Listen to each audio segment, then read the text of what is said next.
kwenye kipindi chetu kinacholenga kutoa elimu ya afya kwa jamii. Leo tutaangalia elimu ya kifafa kuelekea kuadhimisha siku ya kifafa duniani ambayo ni tarehe 9 mwezi wa pili. Mezani tuna mada inayohusu mtazamo katika jamii, kutambuliwa na upatikanaji wa matibabu ya ugonjwa wa kifafa. Mtakuwa nami Mary Ngoa ambaye nitakuwa ni mwendeshaji wa mjadala huu kutokea hapa studio za Amref Afya Studio. Pembeni yangu nitakuwa na Dr. Dani. Yeye ni mgeni wetu hapa studio siku ya leo. Dr. Dani ni daktari bingwa, mbobezi wa afya ya jamii na mtafiti wa magonjwa ya mfumo wa fahamu kutoka mradi wa kuimarisha huduma za kifafa Afrika Tanzania unaotekelezwa na Amref Tanzania kwa ufadhili wa Band Foundation ambao unalenga kuboresha huduma za kifafa nchini Tanzania. Pia nipo na Fides Wiso. Fides Wiso yeye ni balozi wa kifafa duniani na mzazi wa mtoto mwenye hali ya kifafa na mwanzilishi wa asasi isiyokuwa ya kiserikali inayoitwa Tanzania Epilepsy Organization inayojihusisha na kujengea jamii uelewa juu ya ugonjwa wa kifafa. Karibuni sana. Asante sana. Asante. So kwa kuanza, Dr. Dani, nini kauli mbiu ya kuelekea siku ya kifafa duniani? Asante sana ndugu mtangazaji. Inafahamika duniani kote kwamba kila mwaka wadau wote wanaofanya kazi kubwa katika kuimarisha huduma za kifafa duniani huwa tunaazimisha siku ya kifafa duniani. Na mwaka huu sisi kama Amref tukiwa ni mmoja wa wadau tunaofanya kazi kubwa sana ya kuimarisha hizo huduma nchini Tanzania, tukishirikiana na wadau wengine kama asasi isiyokuwa ya serikali inayojihusisha kujenga uelewa juu ya ugonjwa wa kifafa, Tanzania Epilepsy Association TEA, pamoja na Wizara ya Afya, Ofisi ya Waziri Mkuu TAMISEMI, lakini pia na chama cha wazazi wasiokuwa na walio na hali za ugonjwa wa kifafa, na asasi isiyokuwa ya serikali pia ambayo inajihusisha tena na kujengea uelewa juu ya ugonjwa wa kifafa, Tanzania Epilepsy Organization. Tunaazimisha siku ya kifafa tukiwa na kauli mbiu moja ya kuungana kwa pamoja kuweza kuboresha huduma za kifafa katika nchi yetu ya Tanzania. Tunakumbuka kwamba serikali yetu imefanya kazi kubwa sana katika kuweza kuboresha mazingira ya kutoa huduma ya afya ili kila mwananchi aweze kupata huduma bora. Kwa sisi kama wadau tunaotekeleza hizi kuimarisha afua za afya ambazo zinaenda moja kwa moja kuboresha huduma za kifafa na kutoa matibabu mengine magonjwa ambayo yanahusisha mifumo ya fahamu, tunaungana kwa pamoja katika kuunga juhudi za serikali katika kuboresha huduma za ugonjwa wa kifafa, kutoa matibabu bora, lakini pia kuhakikisha kwamba jamii inakuwa na uelewa juu ya ugonjwa wa kifafa. Ugonjwa wa kifafa ni nini na vipi kuhusiana na ukubwa wa tatizo hili hapa nchini Tanzania na duniani kwa ujumla? Asante sana. Tatizo la kifafa ni tatizo ambalo linaathiri ubongo. Ubongo wa binadamu ana ubongo. Na ubongo wa binadamu unafanya kazi kubwa sana katika kuratibu matendo yote ya mwili wa binadamu. Na katika ubongo kuna vitu vinaitwa neurons. Neurons hizi ni mishipa fahamu ambayo inafanya kazi kubwa sana mawasiliano na kufanya mtu aweze sasa kuweza kujitambua kama mtu. Na hizi neurons zinafanya kazi kama mfumo wa umeme. Sasa kunapokuwa na tatizo na hitilafu katika mawasiliano ya hizi neurons, kunapokuwa na hitilafu katika mfumo wa umeme wa ubongo, ndipo mtu anakuwa anapata mshtuko wa kudondoka kifafa. Kwa lugha rahisi tunaweza tukasema kwamba kifafa ni tatizo linaloathiri mfumo wa umeme wa ubongo. Na kipindi hitilafu zinapokuwa zinatokea, basi mtu anakuwa anadondoka kifafa. Sasa kulingana na takwimu za Shirika la Afya Duniani, duniani kote watu milioni 150 wanakadiriwa kuwa wana tatizo, wana hali ya ugonjwa wa kifafa. na 80% ya watu wote wanapatikana katika nchi ambazo zenye uchumi wa kati na ule uchumi wa chini ikiwemo Tanzania. Na kulingana pia na takwimu hizi za Shirika la Afya Duniani zinasema kwamba 75% ya watu wenye hali ya kudondoka kifafa hawapati matibabu. Na hii inatokana na ukosefu wa watoa huduma wa afya waliofundishwa kuweza kutoa matibabu kwa watu wenye hali za kifafa, lakini pia ukosefu wa upataji kipaumbele kwa hizi huduma za ugonjwa wa kifafa. Kitu kingine ni ukosefu wa dawa, lakini pia na zile hali ya jamii kutokuwa na uelewa sahihi kuhusiana na ugonjwa wa kifafa. Sasa kupitia miradi ambayo tunakuwa tunafanya, tumejikita sana katika kuweza kuongeza uelewa juu ya ugonjwa wa kifafa, kuhakikisha kwamba wananchi wanakuwa na taarifa sahihi ambazo zitawasaidia kuondoa zile imani potofu na kuongeza idadi kubwa ya watu wanaopata huduma katika vituo vyetu vya kutolea huduma vya afya Tanzania. Asante sana Dr. Dani kwa maelezo mazuri na hizo takwimu nzuri kabisa ambazo tumepata kuzifahamu zinazohusiana na ugonjwa wa kifafa kwa ukubwa wake. Kwa nini tufikirie kifafa kama ni tatizo la jamii nzima na tusifikirie kama tatizo la mtu mmoja mmoja? Kama nilivyotoa takwimu awali ya kwamba watu milioni 50, zaidi ya milioni 50 duniani kote, na kwa takwimu za Tanzania ni kwamba zaidi ya watu 450,000 mpaka milioni 1 wana tatizo la ugonjwa la kifafa.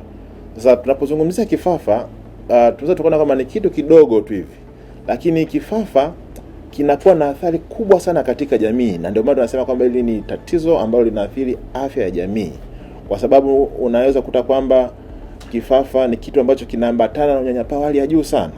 Kwa tunapokuja katika jamii, watu ama familia ambazo zinakuwa na ugonjwa wa kifafa zinakuta zinaathirika katika nyanja mbalimbali, nyanja za kijamii, unyanyapaa, lakini pia katika nyanja za kiuchumi. Familia hizo unakuta kwamba kulingana na tafiti ambazo zinaenda kufanyika zinakuwa zina hali duni sana ya uchumi, na familia hizo ambazo na hali duni ya uchumi zinashindwa kuweza kupambana na maisha ya kila siku. Lakini sasa tunapoimarisha hizi huduma za kifafa, tutakuwa katika nafasi nzuri sana ya kuweza kuboresha hali za hizi familia, lakini pia kuhakikisha kwamba hizi familia basi zinapata nafasi ya kufanya shughuli za kiuchumi na kuweza sasa kutengeneza uchumi wa hizi familia, na mwisho wa siku kuweza kutengeneza uchumi wa jamii kwa ujumla na kuendelea kuwa na maisha na jamii zenye sia njema. Asante sana Dr. Dani kwa maelezo mazuri. Kwa hiyo tunaamini kwamba ugonjwa wa kifafa ni tatizo la jamii. Jamii inaathirika kwa kiasi kikubwa sana. So daktari, tumesikia kuhusu ugonjwa wa usubi. Labda utupe wewe kwa uelewa wako wa kidaktari, ugonjwa wa usubi ni kitu gani na una uhusiano gani na kuongezeka kwa kifafa katika baadhi ya maeneo? Asante sana. Hii nikiwa sijui kama leo unaifahamu. Usubi, kwa sisi watafiti tunasema kwamba usubi ni lugha ya Kiswahili sanifu, lakini kwa lugha ya kidaktari tunasema onchocerciasis. Yaani ni onchocerciasis ambayo inasababishwa na mnyoo anaitwa Onchocerca vulvus kwa lugha ya kitaalamu. Sasa kwa Kiswahili tunasema kwamba usubi ni ugonjwa unaosababishwa na mnyoo aina ya Filaria, Onchocerca vulvus kwa lugha ya kitaalamu. Na ugonjwa huu unapatikana katika maeneo ambayo yanakuwa katika miinuko sana na yanakuwa na milima yenye mito ya maji inayokimbia kwa kasi. Na ambapo huko sasa tunakutana na hawa nzi wanaoitwa nzi wa usinye, kwa lugha ya kitaalamu tunasema black flies, ambao wanakuwa wanasambaza ugonjwa huu kutoka kwa mtu mmoja kwenda kwa mtu mwingine. Sasa kulingana na takwimu zinavyoonyesha ama kulingana na tafiti mbalimbali katika nchi ambazo ziko chini ya bara jangwa la Sahara, sehemu ambazo zinakuwa na maambukizi mengi ya ugonjwa wa usubi, sehemu ambazo zinakuwa na tatizo kubwa la ugonjwa wa usubi, ndizo sehemu ambazo zinakuwa na wagonjwa wengi wa kifafa. Tafiti hizi zimefanyika Tanzania, sehemu ambazo zinakuwa na hali kubwa ya ugonjwa wa usubi, lakini pia kule Uganda, Kongo, Sudani ya Kusini na nchini Kameruni. Katika sehemu zote hizi, sehemu ambazo zina maambukizi mengi ya usubi ndio sehemu ambazo zimeonekana pia kuwa na wagonjwa wengi. Lakini katika nchi ambazo kama nchini Uganda, baada ya kuwa wamefanya vizuri sana katika kutokomeza ugonjwa huu, ilionekana pia idadi ya wagonjwa wapya kuweza kupungua. Na ndio tunasema kwamba huenda kuna mahusiano ya karibu sana kati ya ugonjwa wa usubi na ugonjwa wa kifafa. Japokuwa ni namna gani huyu mnyoo wa usubi anaweza kusababisha kifafa ama anaweza kusababisha tatizo katika ubongo na kupelekea mtu kupata hizi hitilafu katika katika mfumo wa ubongo, bado haijafahamika. Lakini kisayansi na kitafiti tunaona kama kuna mahusiano makubwa kati ya ugonjwa wa usubi na ugonjwa wa kifafa. Asante sana kwa kutuelezea uhusiano wa haya magonjwa mawili kwa kitaalamu zaidi, na naamini tumeweza kuona hiyo tofauti na namna ambavyo yanahusiana. Sasa daktari, labda tuangalie kwenye upande wa matibabu. Je, ugonjwa wa kifafa unatibika? Yes, ni swali ambalo sisi kama watafiti lakini pia kama sisi madaktari tunakumbana nalo sana tunapokuwa tunafanya kazi katika jamii. Jamii imekuwa na mtazamo hasi sana, kwa sababu unakuta kwamba haina taarifa sahihi kuhusiana na nini kinaweza kuwa nikisababisha ugonjwa wa kifafa. Ikumbuke kwamba kifafa kina visababishi vingi, na visababishi hivi vinaweza kuwa ni matatizo ambayo yanaweza kumpata mtoto kipindi anapokuwa anazaliwa na mama, hususan tunasema zile prenatal insults. Hususan katika mtoto anazaliwa anakosa hewa ya kutosha, lakini pia unakuta kwamba wenda kipindi mtoto anazaliwa mtoto anaweza kupata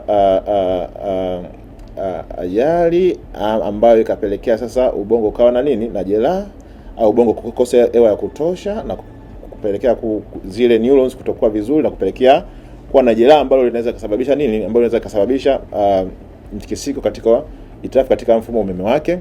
Lakini pia vitu vingine ni kupata zile tunasema brain infection, kwamba mtu anapata infection kali sana, malaria kali upanda mpaka kichwani, homa ya uti wa mgongo.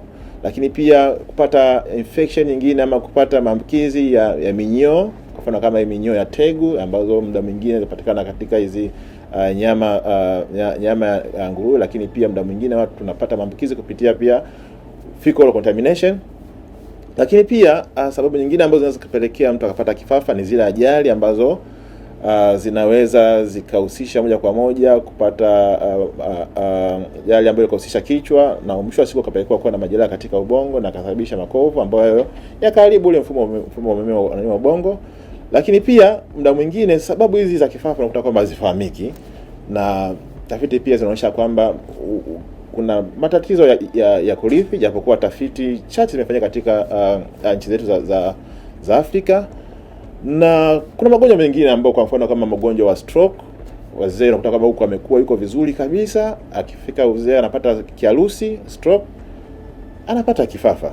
Sasa kutokana na jamii kutokuwa na uelewa sahihi juu ya visababishi vya ugonjwa wa kifafa, basi zinakuwa na mtazamo wazi kwamba ni kitu ambacho kinatokana na imani za kishirikina ama kulogwa.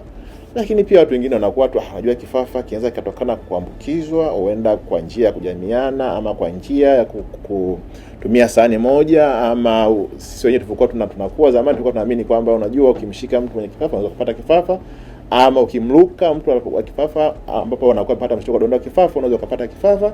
Lakini pia jamii nyingine inaamini kwamba huenda ukinusa ile harufu, huenda pindi amedondoka akapitishia ushuzi kidogo kanusa ile harufu, mtu anaweza kupata unaweza kupata kifafa.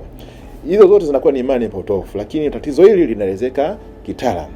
Sasa kwa sababu sasa linaelezeka kitaalamu, tatizo hili linatibika. Tatizo linatibika na dawa ambazo zinapatikana katika vituo vya kutolea huduma za afya. Jamii inajua kwamba kifafa hakiwezi kutibika, lakini kifafa kinatibika. Kuna misamiati miwili ndugu mtangazaji, kwamba kuna kutibika lakini kuna kupona. Kwa sisi kama wataalamu tunaamini kwamba kifafa kinatibika. Kulingana na takwimu za Shirika la Afya Duniani tunasema kwamba 70%, yani kati ya watu 100, watu 70 ambao wanapata tiba za ugonjwa wa kifafa wanaweza kupata ile hali ya kutokupata kabisa mshtuko wowote wa ugonjwa yani ile mshtuko kudondoka kifafa, anakaa yuko safi kabisa. na wale asilimia nyingine, asilimia 30 basi ambao wanaweza kuhitaji tiba zaidi, maybe tiba za upasuaji pia, kuangalia kama ni sehemu gani ambapo kuna tatizo. Kwa tatizo la kifafa linatibika, na tunashauri sana kwamba wananchi ambao wanapata fursa kutusikia siku ya leo, basi kama una mtoto, una ndugu mwenye tatizo la kifafa, basi afike katika sehemu za kutolea huduma za afya apate tiba, kwa maana tatizo la kifafa linatibika. Na bahati nzuri dawa zinapatikana katika vituo vya kutolea huduma za afya Tanzania nzima. Serikali imefanya kazi kubwa sana kuhakikisha kwamba huduma hizi za afya, hususan katika huduma za afya ngazi ya afya ya msingi, zinawakaribia wananchi, na ndio maana tunaona vituo vingi vya afya vinajengwa ili kusudi kumrahisishia wananchi, kumpunguzia umbali kutoka sehemu moja kwenda sehemu nyingine. Kwa na sisi tunatoa ushauri kwamba watu wote wenye matatizo kama haya wafike katika vituo vya kutolea huduma vya afya ambavyo vipo karibu yao na watapata matibabu kama haya. Asante sana Dr. Dani kwa maelezo hayo mazuri ambayo tumeyasikia, na umeweza kugusia kiasi kuhusiana na visababishi vya ugonjwa wa kifafa. Tunaona ni muhimu kweli mtu anapojisikia hata ana homa wahi kituo cha afya, kwa sababu madhara yake yanaweza yakawa ni makubwa zaidi. Kwa hiyo tunashukuru kwa maelezo hayo mazuri ambayo umetupatia, lakini pia kikubwa kabisa ambacho umeweza kukielezea ni kwamba ugonjwa wa kifafa unatibika na matibabu yanapatikana kwenye vituo vya afya.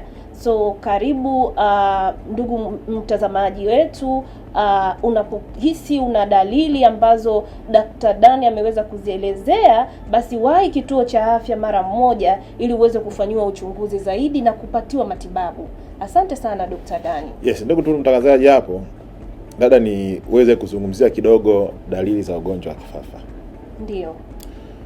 Dalili za ugonjwa wa kifafa, kabla sienda kwenye dalili za ugonjwa wa kifafa, labda ni vyema niweze kuelezea kidogo kuna aina ngapi za kifafa, kwa sababu pia watu wanasema kuna aina ngapi za kifafa. Kwa sisi wataalamu tunasema kwamba kuna makundi makubwa 4 ya ugonjwa wa kifafa, na hii inatokana na ile hali ya itilafu katika mfumo wa umeme wa ubongo ambao kitaalamu tunasema seizure. Kwa Kiswahili tunasema degedege. Degedege ni ile itilafu ambayo inatokea katika ule mfumo wa umeme wa ubongo. Hiyo ndio degedege ama seizure. Sasa hizi degedege zinakuwa zina aina ambazo, kupitia hizo aina za degedege ama different type of seizures, ndizo ambazo zinatupatia aina kuu za kifafa.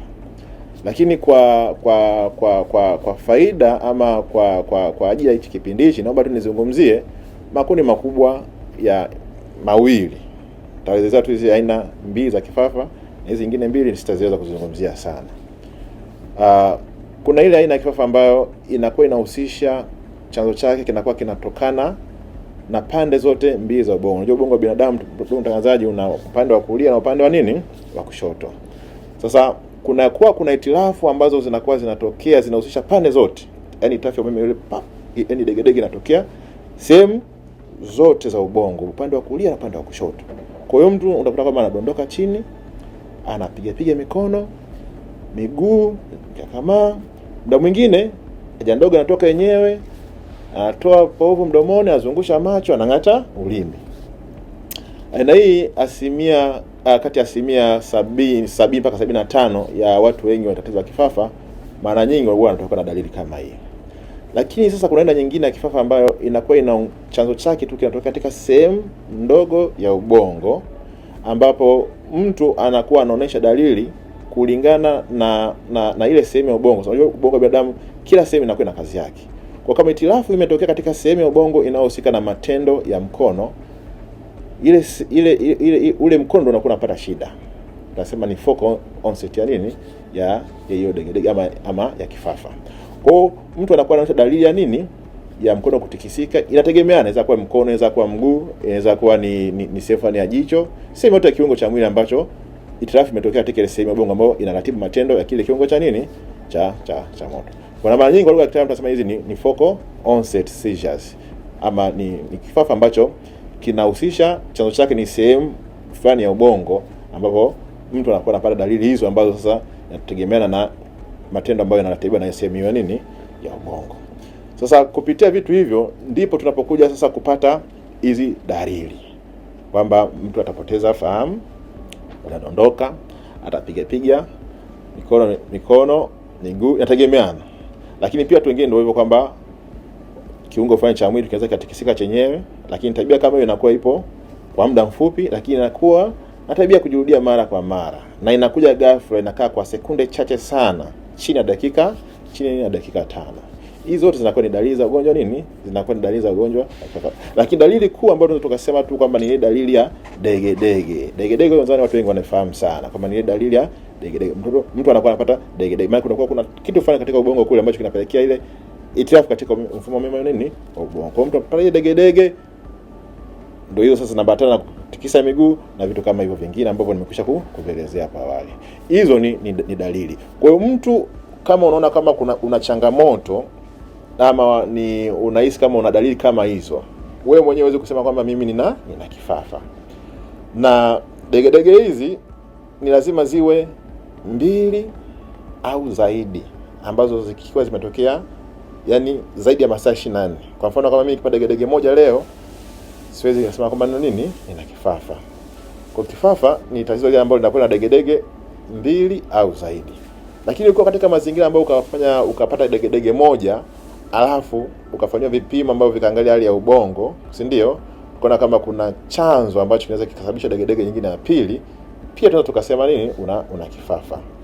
Na kwa kuongezea hizi degedege, tunajua kama watoto wadogo huwa pia wanapata degedege. Degedege zile za watoto wadogo chini ya miaka 5 ambazo zinakuwa zinaambatana na homa, sio kifafa. Yani degedege inayoambatana na homa sio nini? Sio kifafa. Ya degedege ile ambayo haiambatani na homa zikawa 2 au zaidi, hizo ndo nini? Hizo ndo dalili za kifafa. Yani ilikuwa degedege 2, 3, 4, 5, lakini zikawa kila napokuja homa degedege ndo inakuja, basi hiyo sio tatizo la kifafa. Na mara watoto kama wazazi watu tunashauri bwana waende katika vituo vya kutolea huduma ya afya, tutafute chanzo cha hiyo homa ni nini. Tunapotibu homa, maana yake na ile degedege itafanyaje? Itaisha.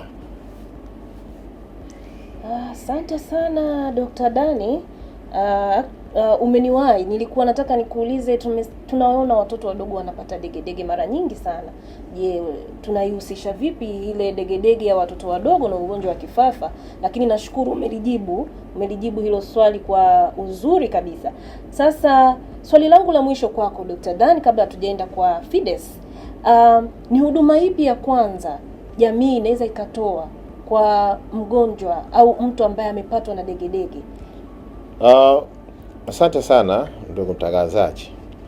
Huduma ya kwanza kwa mtu mwenye kifafa ni muhimu sana. Na ndio maana leo tuko mbele hapa kwa ajili ya kuweza kupaza sauti, kuongeza uelewa juu ya matatizo hii hali ya kifafa, ili kusudi mtu yote anayepatwa na mshtuko wa kudondoka kifafa basi aweze kusaidika. Na kwa sababu ambazo nimeshakueleza awali kwamba jamii zinakuwa na imani potofu. Muda mwingine watu ambao wanakuwa na hali za kifafa wanapopata mshtuko hii ya kudondoka kifafa huwa hawapati msaada kabisa. Watu wanawakimbia. Na unapomkimbia huyu mtu aliyepata mshtuko wa kudondoka kifafa, unamweka katika hatari ya kupata madhara makubwa zaidi. Anaweza kuwa yuko kwenye maeneo mfano kama maeneo ya mto, yuko mwenyewe akapata mshtuko akadondokea kwenye maji, afu yuko karibu pale ukamkimbia kwa kuogopa kwamba ukimsaidia unaweza kuambukizwa, basi huyu mtu unaweza kumsababisha nini? Umauti. Kwa ndio maana tuko hapa kwa ajili ya kuweza kuangalia kwamba ni huduma zipi za kwanza ambazo tunaweza tukampatia huyu mtu uko naye akapata huo mshtuko kudondoka kifafa, kitu gani ambacho tunatakiwa kufanyaje? Ufanye. Kitu cha kwanza ni kuhakikisha kwamba huyu mtu yuko sehemu salama. Kapata mshtuko. Je, yuko sehemu salama? Kapata mshtuko, je kadondokea kwenye maji? Kama ni ndio, basi wewe ulionaye karibu pale unatakiwa umtoe kwenye maji, umpeleke sehemu ambayo ni nini? Ni salama. Lakini pia kama yupo kwenye mazingira ambayo huenda anaweza akaungua moto, kwa sababu tumepokea kesi nyingi sana za wagonjwa ambao wana kifafa wanapata mshtuko wanaungua moto kwa sababu wako wenyewe. Kwa hiyo kama yupo sehemu ambayo sio salama, kama yuko kwenye moto ama kama yupo kwenye sehemu ya vitu ambavyo vina ncha kali, unatakiwa umtoe umpeleke sehemu ambayo ni salama. Lakini pia unapokuwa unafanya kitu kama hicho, hakikisha kwamba huyu mtu anaweza akafanyeje? Akavuta yaani kama ile njia yake hewa haijaziba. Si ndio? Yaani ipo katika sehemu ambayo anaweza kaenda kufanya kuvuta hewa. Na mara nyingi watu tunasema kwamba huyu mtu utakuwa umweke katika nini, upande wa kushoto ama kulia, usimlaze chali. Sasa kuna vitu ambavyo huwa tunatusisitizia sana, kama huenda huyu mtu amevaa nguo ambayo inashika sana, imekaza sana mpaka hata inaweza kusababisha asipate hewa nani vizuri, kitu kama huwa tunasisitiza sana, basi uweze ukatoa zile nguo kama viatu, ili kusudi huyu mtu aweze kukaa vizuri sehemu salama, sehemu ambayo inakuwa ina hewa ya kutosha. Na muda huo sasa wewe utakiwa kumwacha huyu mtu mwenyewe, umemweka sehemu salama afu kaondoka, muangalie mpaka pale atakapopata nipata fahamu. Lakini pia angalia kwamba mshtuko wake umetokea muda gani, atatumia muda gani, kwa sababu tunasema tukio la kifafa ambalo likimpata mtu likazidi dakika 5, hiyo ni nini? Ni hali ambayo inakwambia wewe umchukue huyo mtu umpeleke katika vituo vya kutolea huduma ya afya kwa haraka, kwa sababu inaweza kuwa ni hatari na inaweza ikagharimu maisha yake. Lakini pia kitu kingine, kuna vitu ambavyo huwa tunasisitizia sana kwamba watu wasizifanye kwa yule mtu anapokuwa amepata mshtuko wa kudondoka kifafa. Jamii naamini kwamba anajua mtu akidondoka kifafa, basi kwa sababu atakuwa na ng'ata ulimi, wachukue kijiti ama kijiko ama mwiko ama nguo waweke nini mdomoni. Tunashauri kwamba usiweke kitu chochote mdomoni kwa mtu anayepata mshtuko kudondoka nini kifafa, kwa sababu kuweka kitu mdomoni kinaweza kusababisha madhara makubwa sana. Na tafiti zinaonyesha kwamba kutokuweka kitu mdomoni kunaweza kufanya huyu mtu akakaa vizuri, yani akafanya huyu mtu akawa katika hali nzuri, kwa sababu unapoweka kitu mdomoni, kile kitu huenda kama ni kijiti, labda umeweka mdomoni akaking'ata kikavunjika kienda kwenye njia ya hewa, maana kutakuwa umesababisha nini madhara makubwa. Lakini pia kitu kingine ni kuhakikisha kwamba huyu mtu unakaa naye mpaka anapoamka na unampatia taarifa sahihi, kwa sababu watu wengine akiamka anaanza kukimbia. Unaona, kwa kama sasa wewe ameanguka, tumemwacha akatoka hapa kaanza kukimbia kuna kule, inakuwa sio vizuri. Kwa unataka kae naye anapoamka, baada unajua ulipata 1 2 3, kwa sababu tatizo hili mshtuko unapotokea mtu ile kumbukumbu zake zinakuwa hazipo, yani akumbuke kama kitu gani ambacho kimetokea. Lakini pia ndugu mtangazaji, kitu kingine ambacho tunasema kwamba mtu anapokuwa amedondoka, anapokuwa na tikisa miguu, mikono na nini, utakiwa kumfunga na vitu, kamba ama kitu kingine kama kumshika kwa nguvu kama umzuia asitikisike. Kuna sehemu nishaye kushuhudia kwamba mtu kapata mtikisiko huo, watu wakamfunga kamba miguuni na mikononi. Baada ya kumsaidia wao kasababisha majanga makubwa sana, kwa sababu yule mtu alivunjika mfupa. Sasa kitamu tunasisitiza kwamba huyu mtu usimfunge wala usimshike kwa nguvu sana kuzuia ile mitikisiko yake, kwa sababu mitikisiko kama hiyo inakaa kwa muda mfupi sana, baada hapo inafanyaje, inaisha. Lakini kitu kingine kwamba endapo huyu mtu atapata huu mshtuko kudondoka kifafa zaidi ya dakika 5, kapata zile yani ile dege ikawepo zaidi ya dakika 5, hiyo ni hali ya hatari ambayo tunahitaji huyu mtu apelekwe haraka sana katika vituo vya kutolea huduma vya afya ili kusudi aweze kupata kusaidika. Asante sana. Asante sana Dr. Dani, na maelezo ambayo umeyatoa kwa kweli ni ya msingi. Ndugu watazamaji, naamini kile ambacho Dr. Dani amekielezea, kama unaishi karibu au unaishi na mgonjwa, basi ni vizuri kufuata hayo maelekezo ili uweze kumweka katika hali ya usalama yule mtu ambaye amepatwa na hiyo hali ya degedege. Asante sana Dr. Dani, nashukuru. Sasa kwako Fides Uwiso, wewe kama mama na balozi wa kifafa na msimamizi wa asasi inayojishughulisha na kujengea jamii uelewa juu ya ugonjwa wa kifafa, unazungumziaje tatizo hili la unyanyapaa na matatizo mengine yaliyopo kwenye jamii juu ya ugonjwa wa kifafa? Asante sana ndugu mtangazaji. Kifafa kama kifafa, kusema ukweli ni kitu ambacho kinajulikana, watu wanajua. Yaani mtu utamuuliza unajua kifafa? Najua kifafa. Ila sasa hayo ya zaidi ya kifafa ndio yamekuwa changamoto kwenye jamii. Yaani ugonjwa unajulikana upo, lakini sasa ile mitizamo ya kwenye jamii ndio inaleta zile athari. Mimi nitaongelea kwa ngazi tofauti kwenye jamii, kuanzia ngazi ya kifamilia, ya mtu binafsi, ya familia na ya jamii. Ndio. Kama daktari alivyosema, vyanzo vya kifafa, maana yake una uwezo wa kupata kifafa katika umri wowote. Umeona, mtu mzima, una maisha yako, vitu vinaenda, umepata ajali, ulipanda pikipiki, hujavaa kofia, ukadondoka ukapata ajali, kaanza kupata degedege, ukaenda kupima ukakutwa una kifafa kwa sababu ya ile hitilafu iliyotokea kwenye ubongo. Sasa tunaanza kwenye mtu binafsi. Cha kwanza, kwa sababu jamii inaamini labda kifafa ni kurithi tu. Sasa mtu atakwambia sisi kwetu hakuna. Maana yake kwamba akishakwambia kwetu hakuna, anaamini ni kwamba amelogwa. Yaani utasikia sisi kwetu hichi kitu hakuna na sio kitu cha kawaida. Maana yake ni mtu kanionea wivu. Kwa hiyo unakuta mtu sasa binafsi kwanza atakataa, sina kifafa.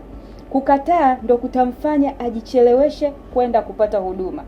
Maana yake instead ya kwenda hospitali ataenda labda kanisani, kwa mganga au kwengine kokote ambako anaamini kabisa hichi sio kitu cha hospitali. Atakwambia mimi nilikuwa na maisha yangu, nina kazi vizuri, mambo yanaendelea vizuri.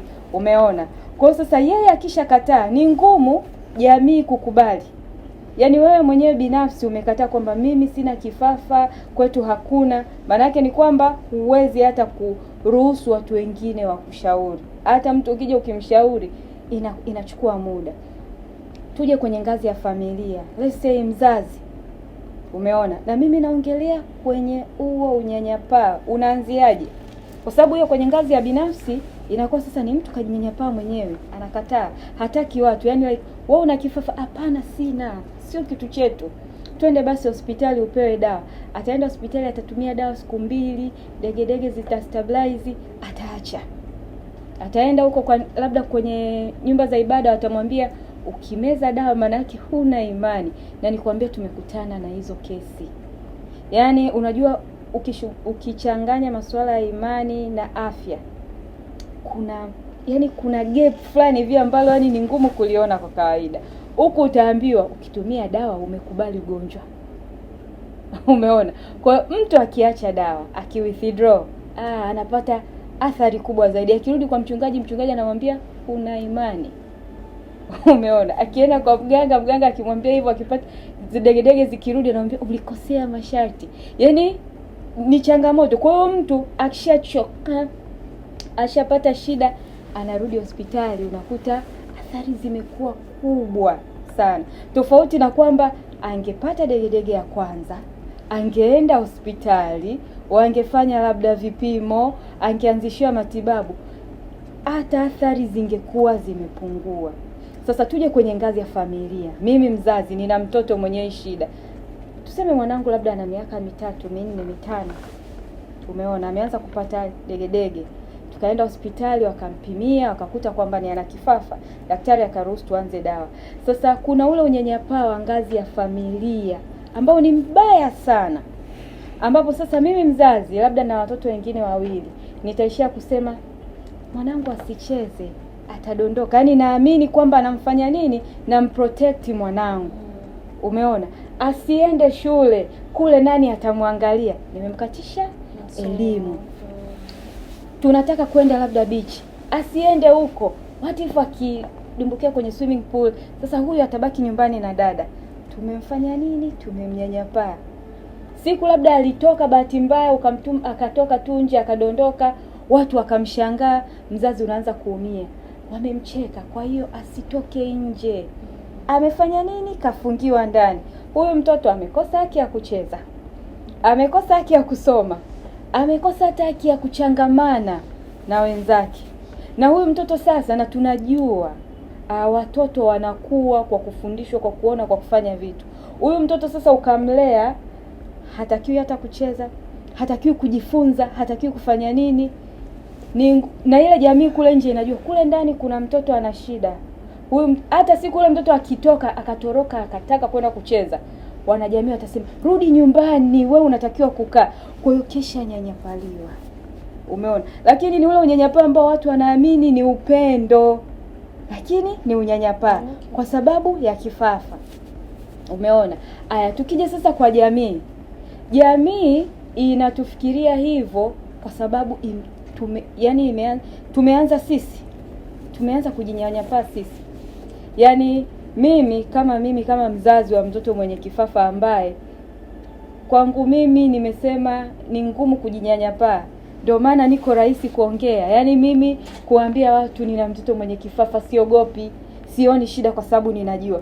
Na watu wengi ambao wananiangalia mimi wanakubaliana na mimi na hawaoni shida. Na by the way wengine watasema yani wewe maisha yako yamebadilika baada ya Mungu kuruhusu ukawa na mtoto mwenye kifafa. Yani maisha yamekuwa mazuri zaidi. Umeona? Kwa sababu imeanzia kwangu. Mimi akaniambia mchungaji, sijui wewe ni unalaana unamkosi. Naambia hapana. Umeona? Kwa hiyo imeanza na mimi. Kwa hiyo kubadilisha mtizamo wa jamii, kwanza inatakiwa ianze na mtu binafsi, ngazi ya familia, ndio ije uko nje. Umeona? Kwa hiyo na ndio hicho kitu ambacho tunakifundisha sisi kwenye shirika letu. Watu wana reach out sana, nina kifafa inakuwaje? Mimi nachotaka kupona. Tunawaambia ukweli. Kifafa ni ugonjwa unaotumia matibabu kwa muda mrefu. Wewe usiangalie yale madhara. Wewe angalia unajua nini kichochezi. Unaweza ukawa unatumia dawa, lakini unajiexpose kwenye kichochezi cha hiyo degedege. Utadondoka. Kwa mfano, vichochezi viko mbalimbali. Let's say kuchoka. Tu unajifanya ni mwamba, unataka kufanya kazi masaa yote umechoka. Una disturb ubongo. Hata kama unatumia dawa, itatrigger tu utadondoka. Aya, mtu mwingine halali. Kukosa usingizi kuna trigger. Kuna sumbua ubongo. Kuna baadhi ya mianga ina trigger degedege. Hata kama unatumia dawa, lakini ukiwa exposed kwenye ile mianga ina trigger degedege. Kwa hiyo tunakuambia kabisa hakikisha unajua trigger zako. Na utajuaje trigger zako sasa? Sometimes ni wewe hata mwenyewe kujimonitor. Jana nilivyodondoka, nilikuwa nafanya nini?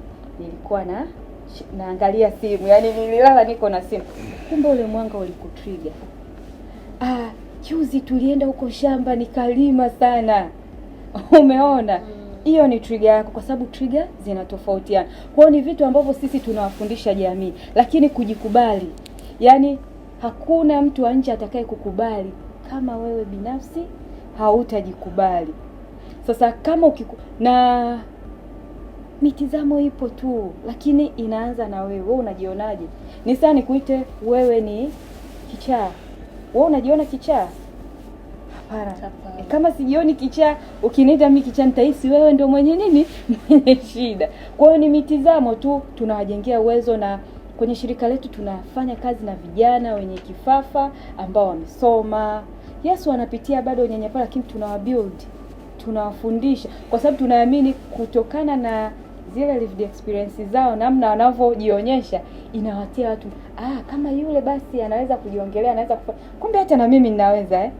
Umeona? Kwa sababu ugonjwa sio kifafa tu, yapo magonjwa mengine mengi ambayo mengine yanakulaza kabisa hapo. Kifafa hakikulazi hapo. Umeona? Yaani kuna ugonjwa, imagine umepigwa stroke, huwezi kutembea, umelala hapo.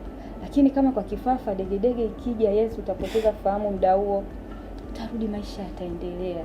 Kwa lazima wewe uamini kwamba as long as upo hai, maisha lazima yaendelee. Na ndio hicho sasa tunachokionyesha kwenye jamii. Kwa sababu tu kwa kuongea kuambia acheni unyanyapaa, bila kumuona mtu mwenye kifafa namna anavyoishi, namna anavyofanya vitu, namna anavyoproduce mambo yake.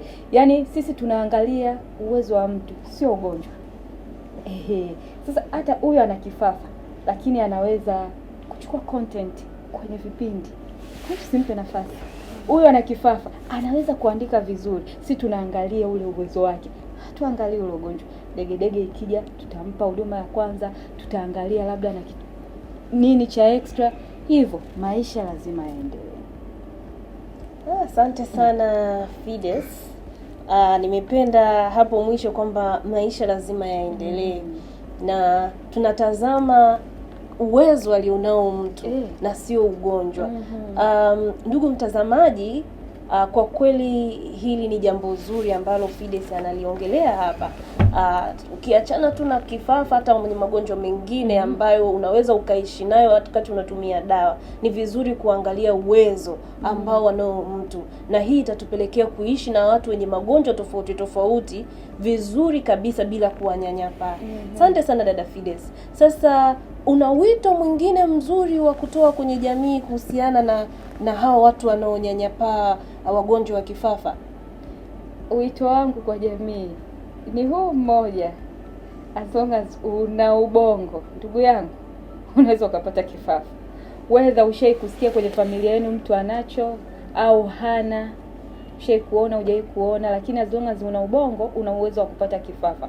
Kwa hiyo tuhakikishe tunajitahidi sisi kama sisi, either umepanda pikipiki, umepanda usafiri wowote, hata basi, funga mkanda, tumia protective gear zozote, yani tumia kofia ile wanaita nini helmet, tumia kofia. Ukipanda kwenye magari funga mikanda, kwa sababu hata ajali zinasababisha. Tukija labda kwenye swala la stroke, tunajua vyanzo vyake. Tufanye mazoezi, tucheki afya zetu, umeona. Lakini pia hata vyakula tunavyokula, daktari hapa alizungumza, umeona. Lakini pia hata wakina mama ambao wanatarajia kuzaa, na hili sio tu kwa mama ambaye anatarajia kujifungua mtoto, ni kwa wote.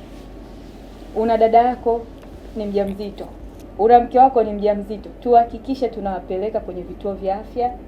Tuhakikishe tunajifunza. Ukienda kwenye kituo cha afya, muulize mkunga wako, hii itakuwaje, hali hii naisikia. Usikae kimya, kwa sababu unaweza ukawa umeenda kwenye safari vizuri, hujahudhuria clinic, unakuja kushikwa na uchungu, unaenda clinic, kumbe unakuta labda kwa kuna changamoto, umeona. Kwa hiyo kwangu mimi naona kifafa kama kifafa, kuna asilimia nyingi ambazo tunaweza tukazuia, na kama alivyoongea dokta, zile sababu nyingi ambazo zinapatikana kwenye hizi nchi zetu za Kiafrika, nyingi tunaweza tukazuia. Asilimia 25. Yaani asilimia 25 tunaweza kuzuia kupata kifafa. Sijui tunaelewana. Lakini pia wito wangu mwingine ni kwamba tuwe na utu. Kuwa na utu kwa mtu mwenye, kila mtu ana silent battle zake ambazo anapigana nazo. Kwa hiyo usimnyoshie kidole mtu, lakini pia hata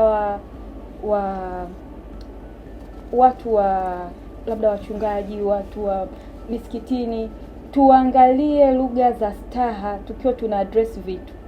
Mimi siku moja nilisikia, sitaki kuaddress, lakini nilisikia amka usali, usije ukapata magonjwa ya aibu kama kifafa. Yaani mimi ile ilinishangaza, yani kwamba mwenye kifafa nikapata ugonjwa wa aibu.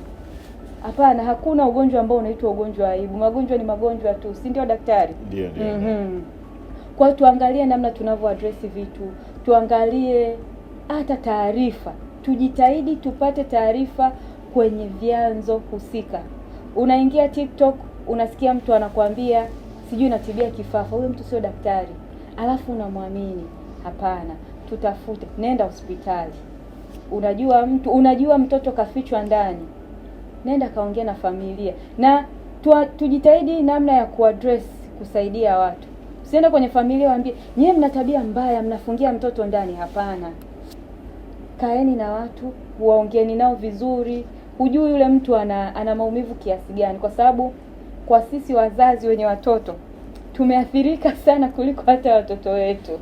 Yes, kwa hiyo tuangalie lugha nzuri za kuongea na wazazi, walezi na hata wahanga wenyewe. Asante sana dada Fides. Labda tusikie pia kutoka kwa Dr. Dani. Tumesikia dada Fides akitoa ujumbe wake au wito wake kwenye jamii kuhusiana na hawa watu wanaoishi na ugonjwa wa kifafa. Kaka Dani, wewe una wito gani kwenye jamii au una ujumbe gani wa kuipa jamii tunapomalizia kipindi chetu hiki? Jamii iondoke na kitu gani kutoka kwako kuhusiana na watu wanaoishi na ugonjwa wa kifafa, wanaowahudumia ugonjwa wa kifafa? Tungependa kusikia kutoka kwako. Yes, wito wangu mimi kwa jamii ni kwamba tuache imani potofu, kifafa kinatibika. Tuache imani potofu, kifafa kinafanyaje? Kifafa kinatibika. Asante sana. Wito wa kaka Dani ni mfupi na upo moja kwa moja kwamba imani potofu tuache. Sio tu tupunguze, tuache, kwa sababu kifafa kinatibika. Kama ambavyo tumewasikia daktari hapa akielezea kwa namna ya kidaktari jinsi ambavyo kifafa kinaweza kikatibika, na tumemsikia Fides akituelezea namna ambavyo matibabu yanapatikana ya kifafa.